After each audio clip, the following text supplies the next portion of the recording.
Hello and welcome to the CMR audio project. The CMR is the Institute for Coastal and Marine Research at the Nelson Mandela University in Port Elizabeth, South Africa.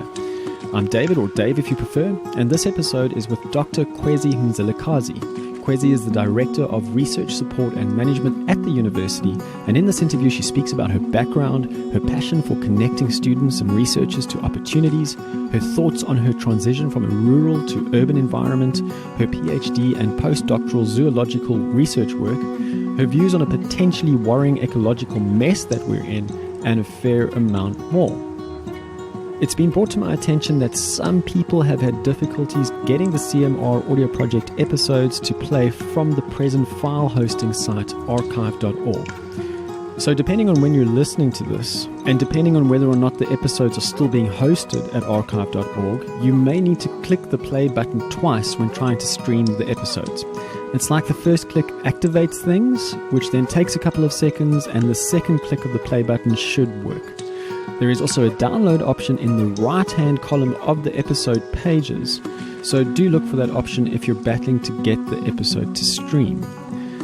Do note that the views and opinions expressed in the CMR audio project are those of the participants and do not necessarily reflect the official policy or position of any branch of the Nelson Mandela University. If you have any questions or comments about anything you hear in this episode or other episodes, drop me an email, cmraudioproject@gmail.com.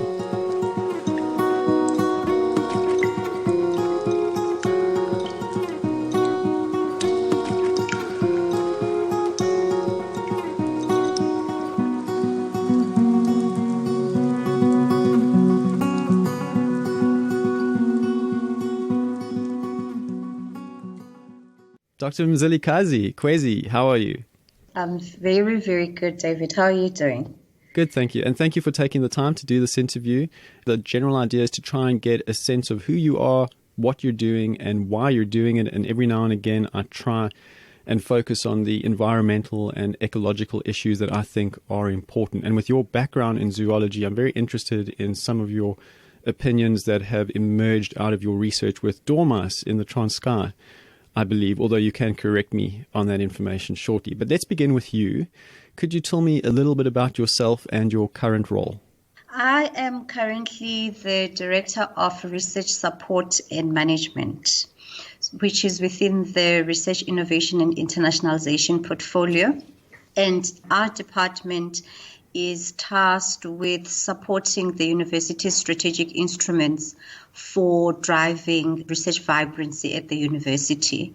So we're very much concerned with our research chairs, our research entities, and our institutional research themes as flagships for driving the research culture of the institution. But obviously that's not all we do, but in the main, that's the task. And you haven't always been at NMU. You have a background in the Transkei. How did you get from being a child, young adult in the Transkei to then an urban environment like Port Elizabeth and Nelson Mandela University? I grew up in the Transkei, as you correctly pointed out. I did my first degree and my honors at the then University of Transkei. It's now called the Walter Sisulu University. And then for my master's and doctorate, I went to the University of Natal, which is now University of KZN. And my first job as a 26-year-old back in 2005 was at Nelson Mandela Metropolitan University at that time. I actually stayed for 8 years. And then after 8 years, I changed my career track. And then I stayed away for about 6 years, and now I'm back again. I've been back for 2 years now. What's your link to the CMR? So the CMR is one of our entities. Like I said, one of our tasks is to basically support and contribute to the management of the research entities so that we can drive research vibrancy at the university. So I guess in a nutshell, I am responsible for supporting CMR. You have a background in zoology. That's what you did your PhD in. So I'm going to go way back to your childhood and ask you, what do you think influenced you as a child or maybe as a teenager, even a young adult, to pursue zoology? So I always struggle with this question because people always expect that I was inspired or I loved nature. And the truth is that I was really good in biology as a subject at school. I had an amazing biology teacher in high school, and that's how I got involved. Amazing for me, which in retrospect is quite funny, is that this guy would just rock up in class and he would start talking. He would never, he didn't have a textbook. Obviously, in that environment, we didn't have science labs, we didn't have microscopes, we didn't have overhead projectors or data projectors or anything like that. So all of this knowledge was in his head. And he would just talk and he would start drawing things on the board. And I think I was just really, really impressed by that. I had an affinity for biology as a subject. I think that's all that it was, because I didn't know any biologists growing up. I didn't know what biologists did growing up. So because I was really good at it, I just figured, let me take the easy route in life and let me just do the thing that I enjoy and I seem to excel in. And I did a BSc in zoology, so it's not very inspiring, but it's my truth. I only really got to understand what biology and zoology was about when I was at university, because before then, I actually didn't have any conscious exposure to it. And I say conscious because I had exposure to the wild and, to natural environments, etc. But it was not conscious. The connection was not made at that time. When do you think you made the connection? So I did a BSc chemistry and zoology.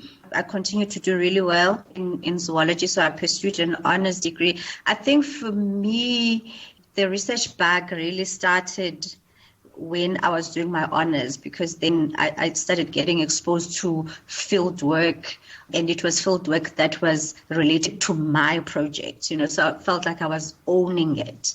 And I had a good mentor. Her name was Rahima White. She was a Scottish lady who was based at the University of Transkei at that time.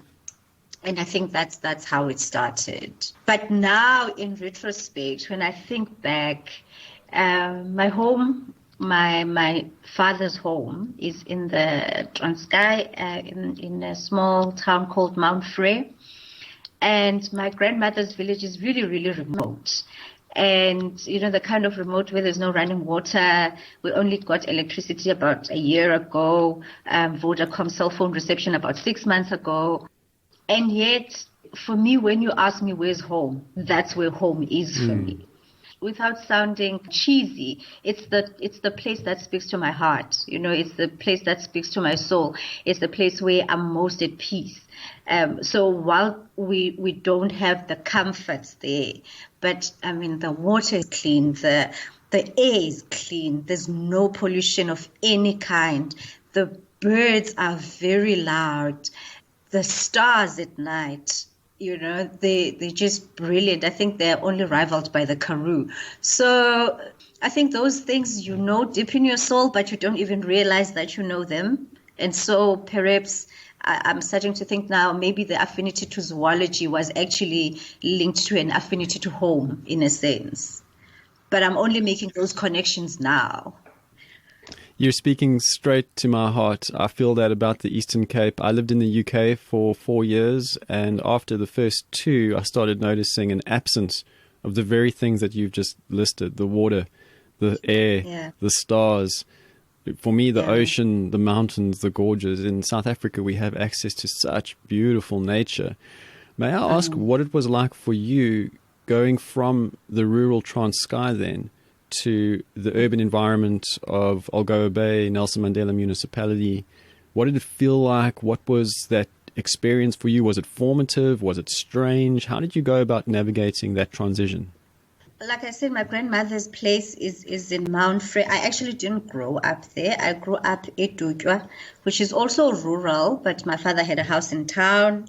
And you remember that it was the Transkei, right?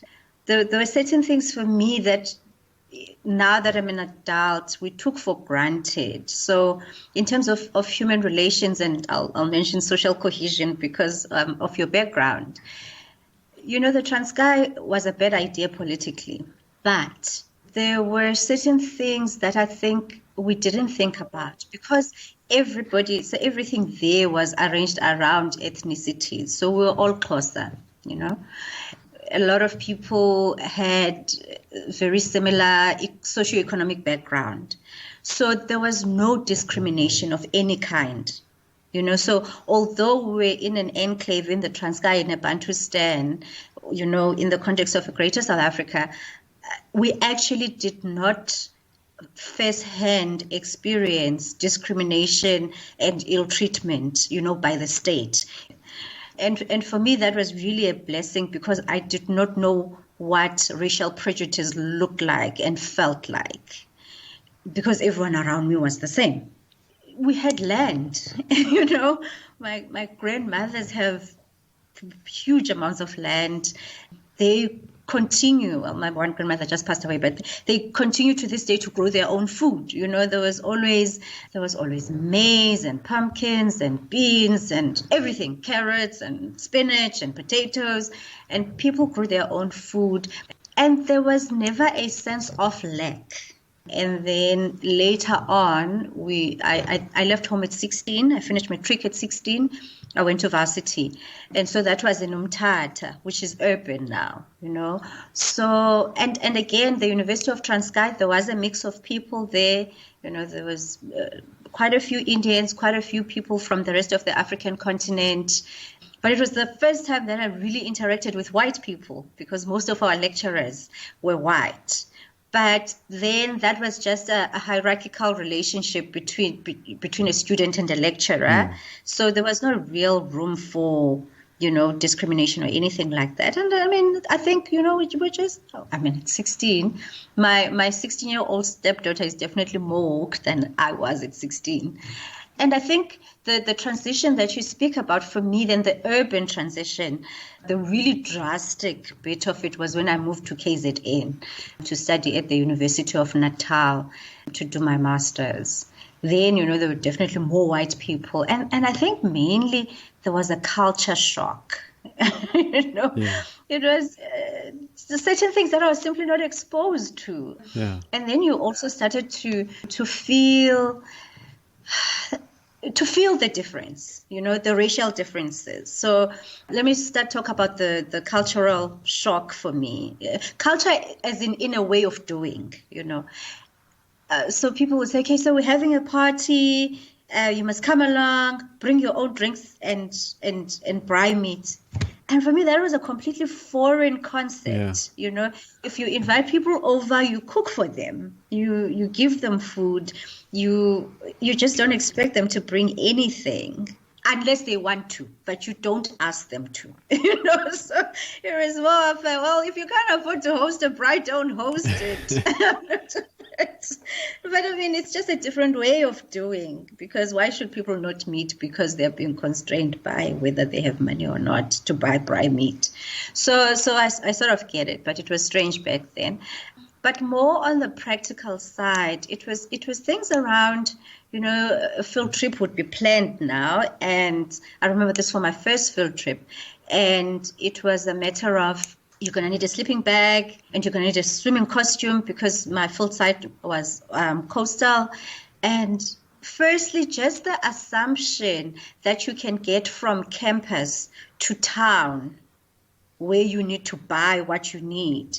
Secondly, the assumption that you actually have the money at the time to buy the sleeping bag and the swimming costume. We're not going to talk about whether I knew how to swim or not. That's another story. Those kinds of assumptions started creeping in. I didn't quite get them, but because most of the postgrads were white, they had their own cars. I had to take a taxi to go to town, but the taxi is going to stop closest to Game. So I'm going to buy the sleeping bag that I can find at Game. I don't know that actually you need to go to Cape Union Mart because that's where you're going to get a better sleeping bag. So little things like that. So for me, those were the not so tangible differences that then started to creep in. And then, coming here and working in Port Elizabeth. And then the nice thing about PE is that the townships are quite close. If you think about New Brighton and Zwide and KwaZulu, it's not as far as some of what you would see, for example, East London and Mdantsane, where the townships are further away. So for me, what I find striking is that in the townships, the lack is more pronounced. The lack is more pronounced. People don't have they don't have a clean environment. Like if you drive to most townships, the litter is everywhere. And where I grew up, like when I think about my grandmothers, it may be rural, it may be remote, it may not have resources, but it's clean. It's clean, and there's a feeling of being free. You don't feel as constrained. For me, I'm scared of townships. I think that's because I grew up true rural and in town. So I don't have the in-between that's a township in my own personal experience. So townships scare me because you always have to, and I know that sounds bad, because it plays into a stereotype, and that stereotype is that townships are unsafe, but that's my feeling. I don't feel as free in a township as I would in my village. It's not, like I said, the litter is very pronounced. You only have to drive to see. The lack of space, people's backyards are small. It's through no fault of their own. That was designed for a reason. We all know the history, but it's really pronounced in the semi-urban places. People don't have land. People can't grow their own food. So if you don't have land, whereas in the rural areas, even if you don't have money, you can eat, and you can eat healthy. Here, you need to have a job to even be able to meet something as basic as being able to feed yourself. So for me, those are the things that are they make me sad to look at, especially because I've got a different frame of reference. I think it's interesting that you've offered something of a person's psychology, especially when it comes to the differences that one experiences between cultures. So you're coming from a rural Transkei setting and therefore feel a little bit uncomfortable in a very considerably different setting, like a township. And I think that speaks for a lot of people. It's not necessarily that one has prejudices or is applying stereotypes, but maybe you're out of your own comfort zone, and experiencing difference can be uncomfortable. So I appreciate that glimpse into that way of thinking. I think it's also interesting you're speaking in a way that I think is describing to me why you're so passionate about postgraduate studies to some extent, because it sounds like you really sympathize and empathize with people who are coming from an environment where, you do have to think about, well, how does that person get from their campus to the shopping center, and what is the reality of that process when there's not money involved, or where there are other pressures that not everyone will understand.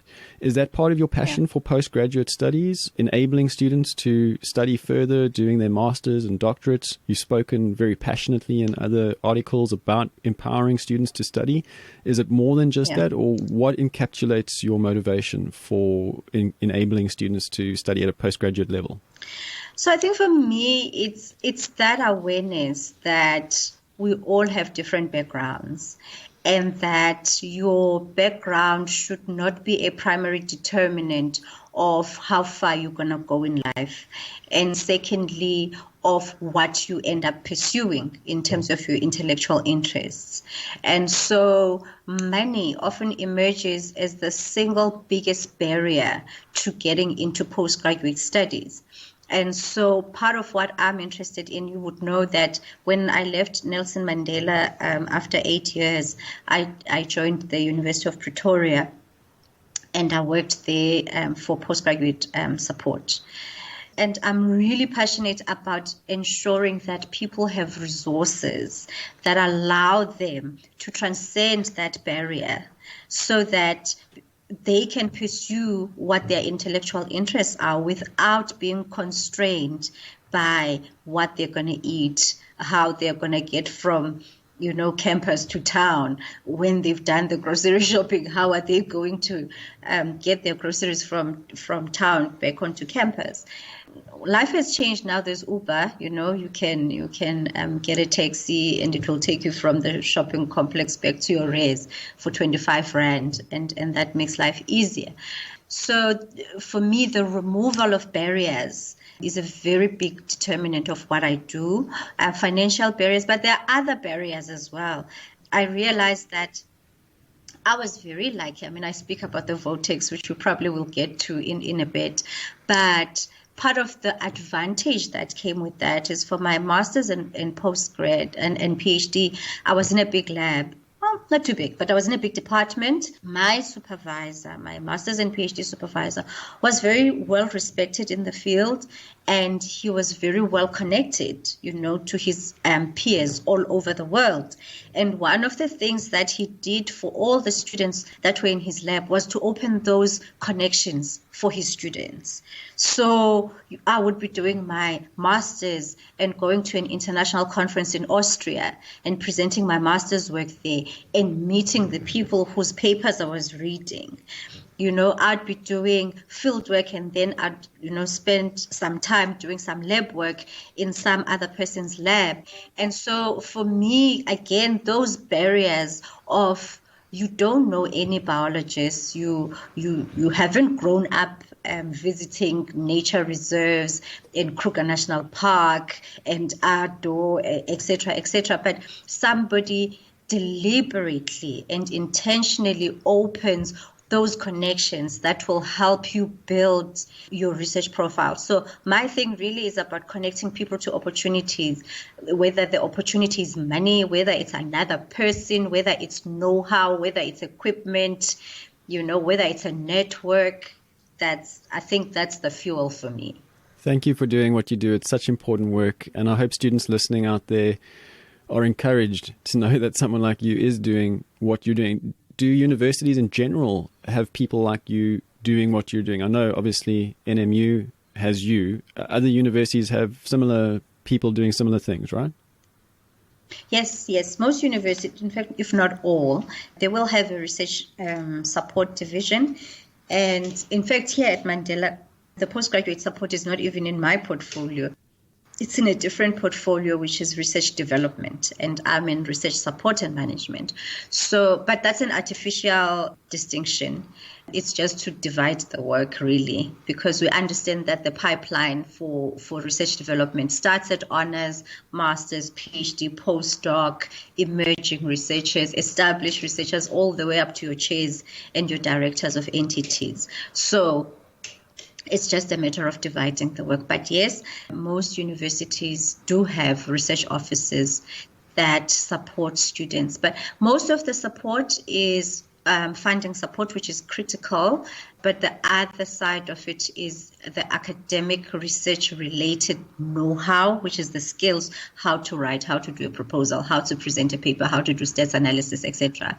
But there's, for me, the softer part, which is more difficult to quantify, which is about the deliberate opening of networks and opportunities for people to build their profiles. Because most of what we do is about connections. If you're going to be involved in a large collaborative research program, you need to know people. And there has to be that deliberate opening up of those kinds of opportunities that I think doesn't get as much attention as the funding and the actual research skills. Would you be willing to talk about the differences you see in the impacts of rural life versus urban life on young people? Have you seen many differences in your kids versus maybe your young peers when you were growing up? I think one of the things that we're really struggling with as a family right now, I have a 4-year-old, is that being deliberate and about ensuring that he spends some time at home, because we're here, work is here, school is here, and it can get very tempting to just get on with what you're doing. By home, you mean back in the Transkei? Yes. We have a home here in PE, but when we say home, we actually don't mean PE. We mean Transkei. So that is something that we have to do consciously, so that he can have his roots. The second one for us as a family is that because we're living in the rural area, so in the urban area, we require help at home. So what then happens is that because people are quite mixed, we tend to sometimes get people from other parts of the continent. So some of the helpers we've had at home are from Zimbabwe, some are from Lesotho. So we end up speaking a lot of English that just to accommodate everybody. And I do worry that my 4-year-old is not as grounded in isiXhosa as I would have liked him to be, so that's a daily struggle for me. I mean, he's fluent in English now. He speaks English like a first language, but some of his vocabulary shocks me. It's a good thing because it means he can navigate the urban space very comfortably, but it's a bad thing because he's awkward when he goes home, so we have to be more deliberate about ensuring that he does not feel a disconnect, that the advantages of urban life do not translate into disadvantages where his roots are concerned. That's going to be hard work. I wish you all the best with that. The world's becoming so homogenized, if it isn't already that.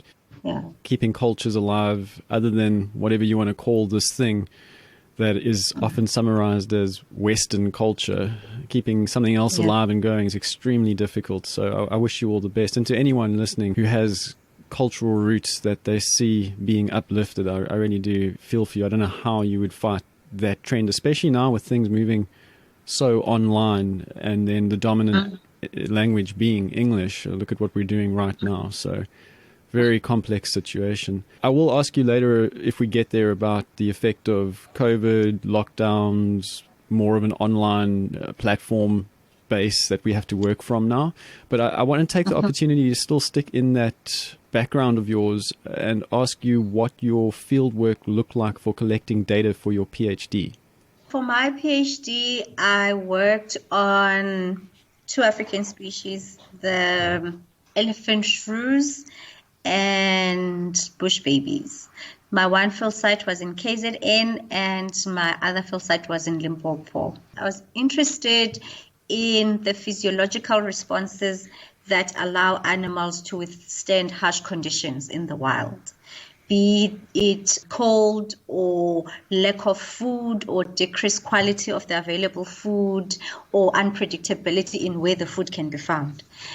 So one of the responses then is the use of torpor and hibernation, which is essentially a downregulation of metabolism where animals, you would know what hibernation is, you come from the UK, but it's a downregulation of metabolism and allowing for a period of extended rest and inactivity during an unfavorable season.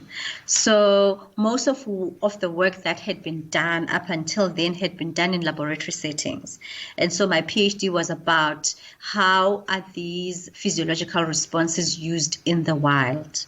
So it involved a lot of spending time in the field alone, implanting temperature data loggers into small animals, letting them go, and then hoping to find them again 3 months later so that I can retrieve the data loggers and download the data and see what had been happening with their body temperatures throughout the winter time.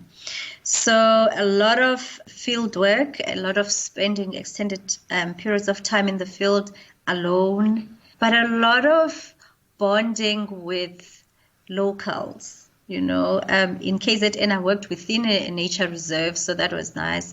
They had rhino there, so I was allocated a field ranger who would always, walk with me every morning and every evening to go set traps, check traps, etc. So yeah, it was nice. It was also, there's a little story I like to tell about the lady who used to clean the place that I was allocated to stay at the reserve. She asked me the one time, she says, so what do you do? So, of course I explain, and then she says, kwaze kwakuhle, which means that's really nice. And then she says, so what are you going to be when you finish? So I said, I'm going to be a doctor. I took the easy way out. I'm going to be a doctor when I finish. She says, so how are you going to know when the animals are sick out there? So, I don't know, it was just a very interesting challenge of having to explain what it is you do and what its significance is for someone who doesn't have the same type of vocabulary that you have, the scientific vocabulary. So that was interesting. And then in Limpopo, I worked in a nature reserve as well. And there was a young man that I got in the village that was close by, and he was my field assistant.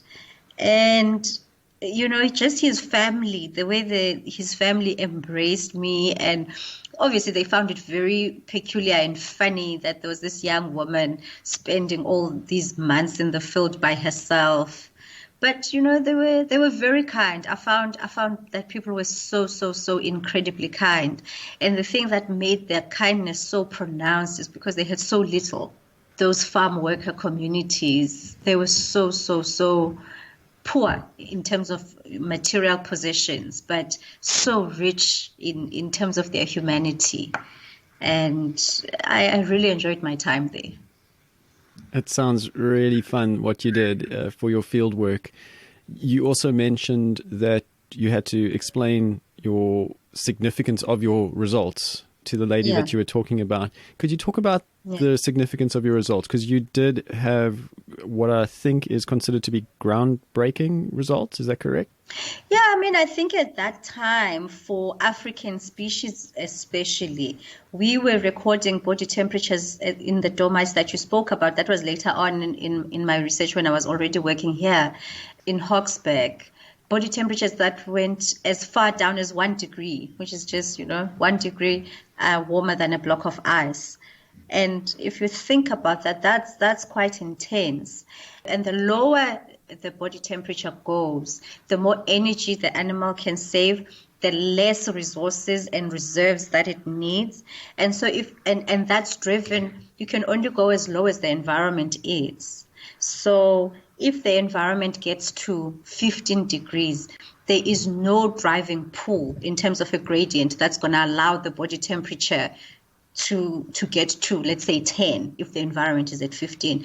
And so that's the challenge with global climate change, especially global warming, is that if the temperatures are warmer and the survival of species is dependent on their ability to go into this state, right?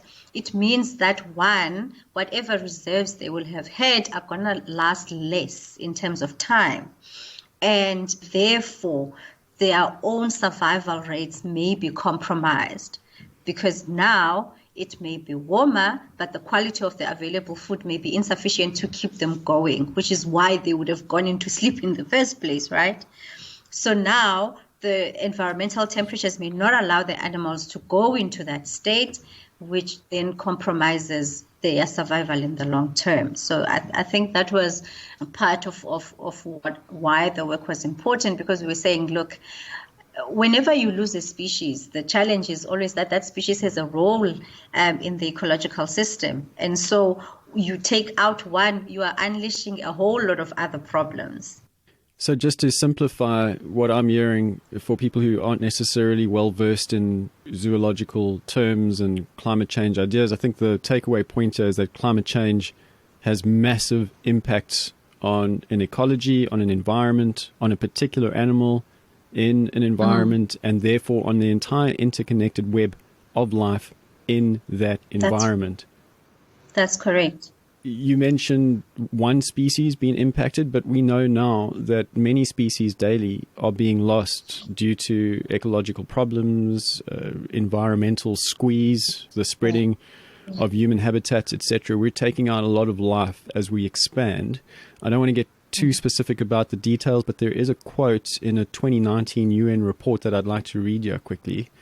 Open quote, ecosystems, species, wild populations, local varieties and breeds of plants and animals are shrinking, deteriorating or vanishing.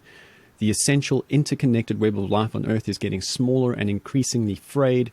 This loss is a direct result of human activity and constitutes a direct threat to human well-being in all regions of the world, end quote.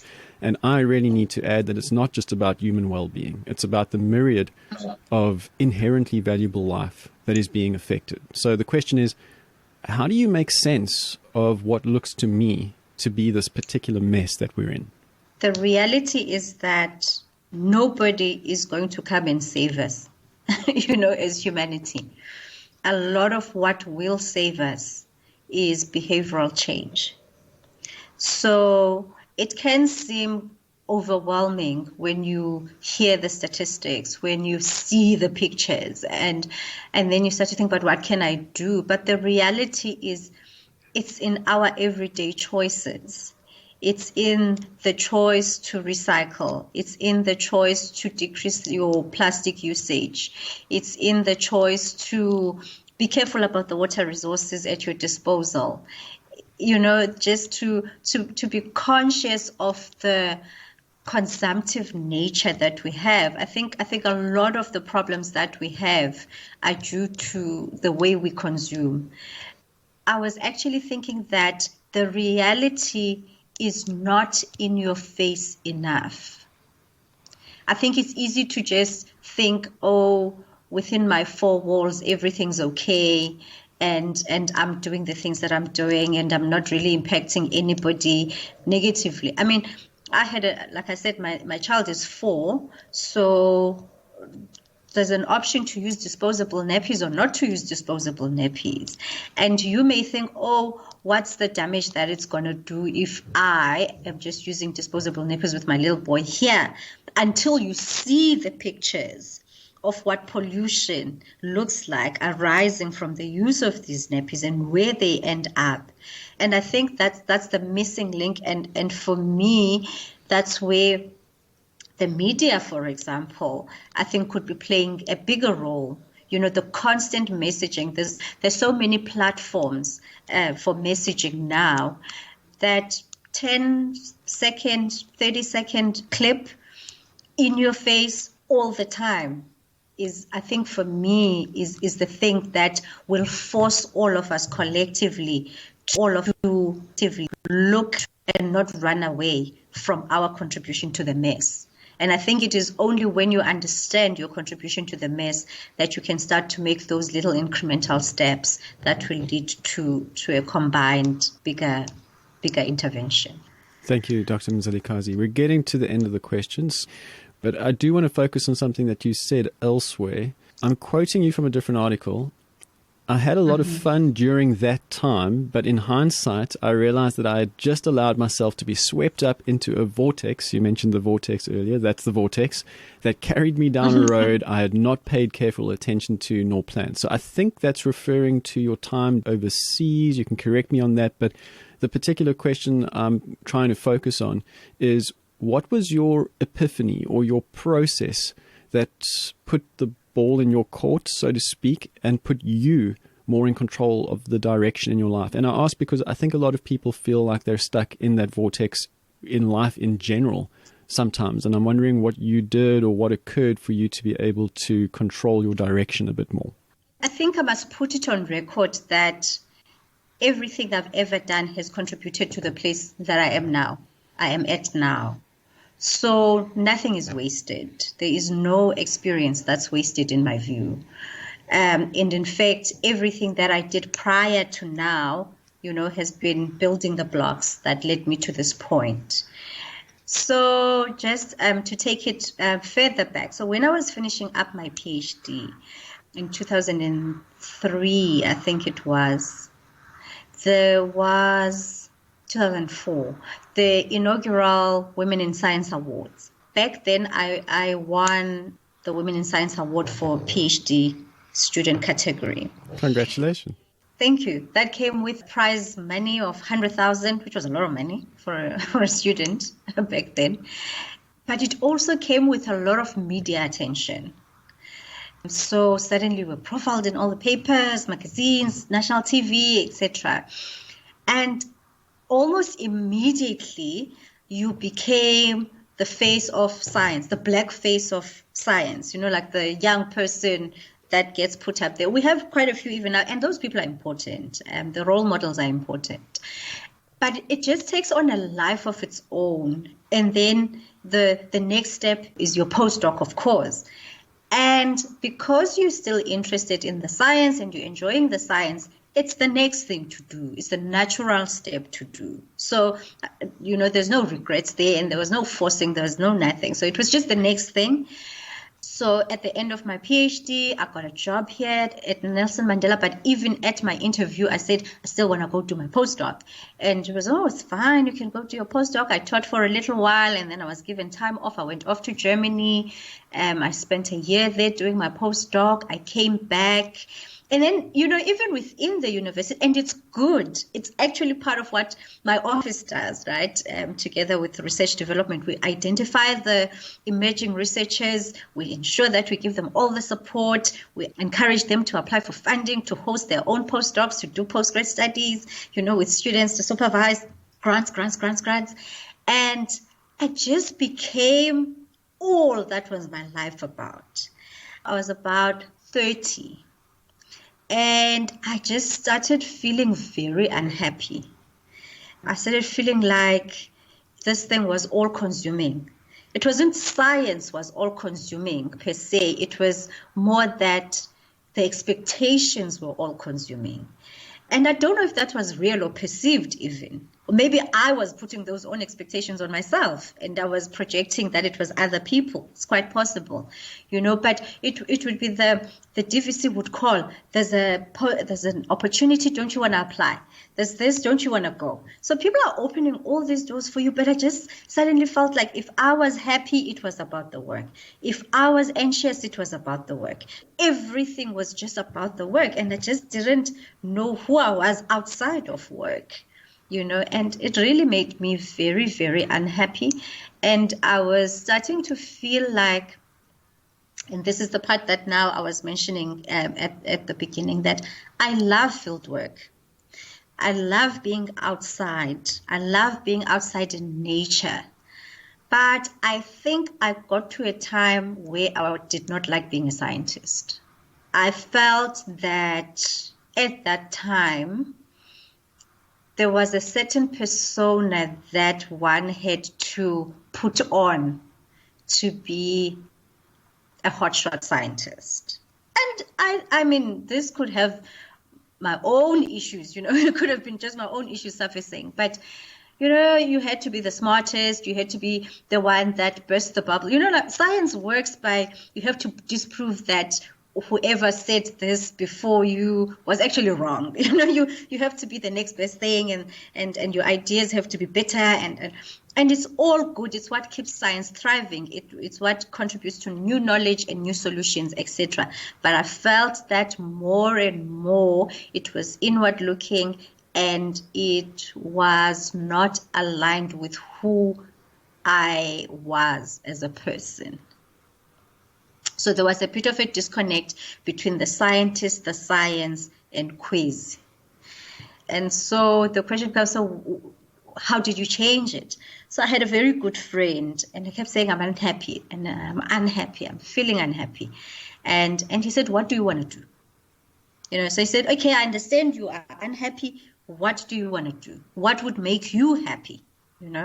So I said, well, I enjoy being part of creating an enabling environment that allows others to excel at science. I'm passionate about science, but I don't feel like I want to do science. I feel like I want to enable science, enable people, enabling systems, enabling environments.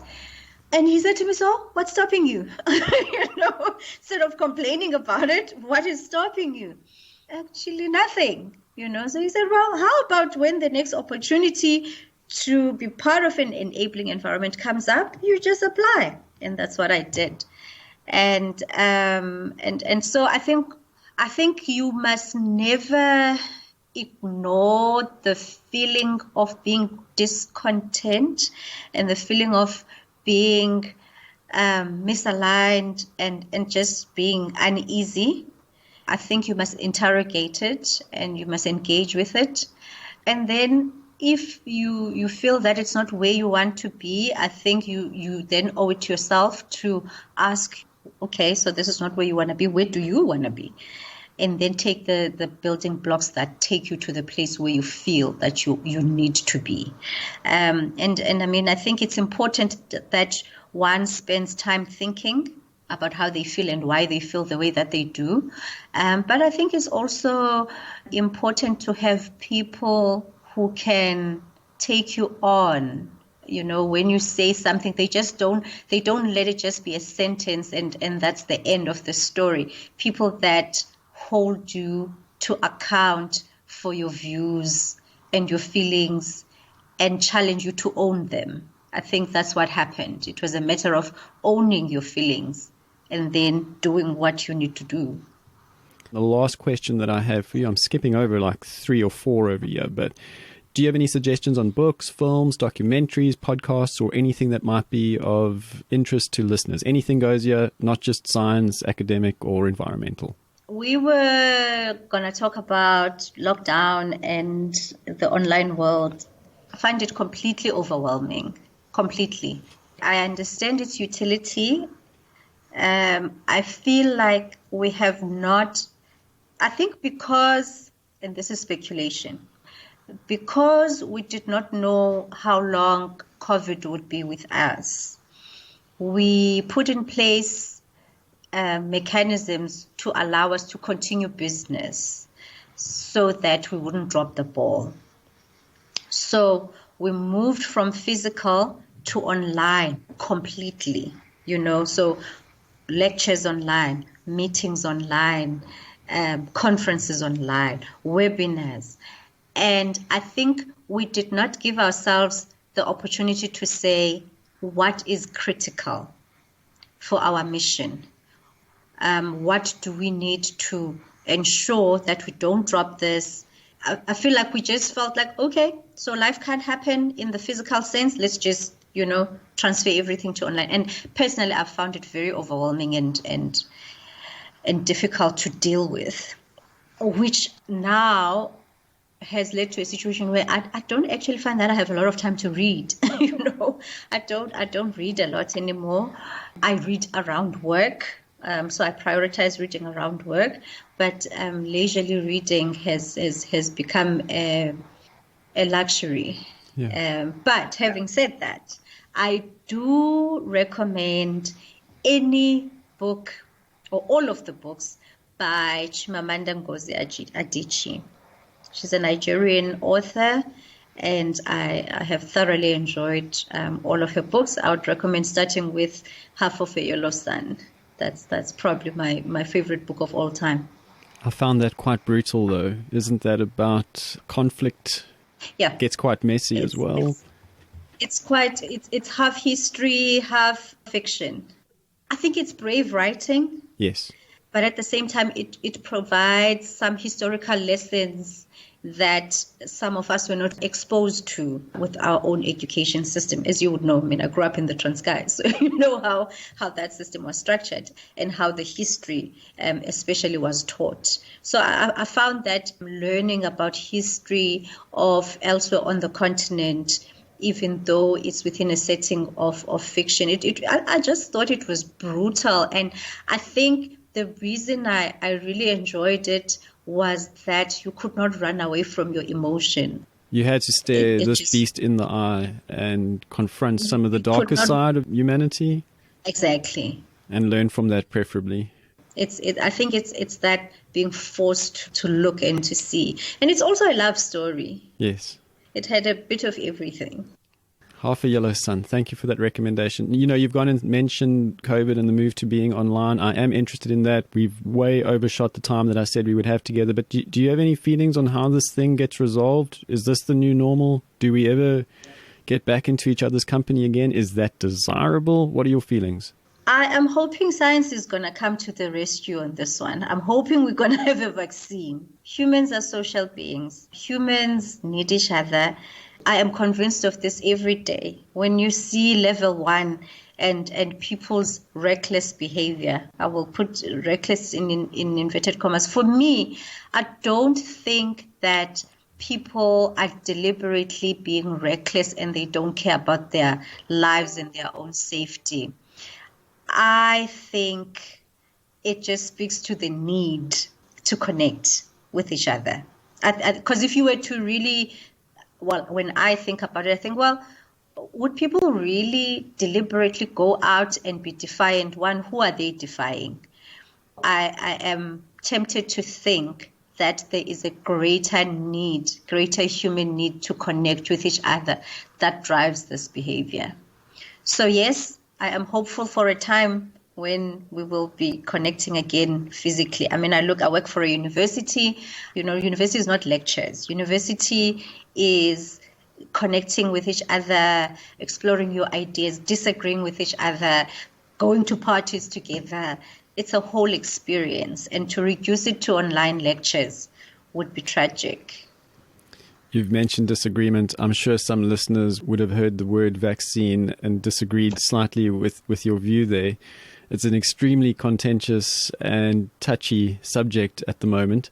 So as a philosopher, I'm interested to see what happens out of this thing. We're going to have the vaccine roll out at some stage, no doubt, with scientists mostly on board.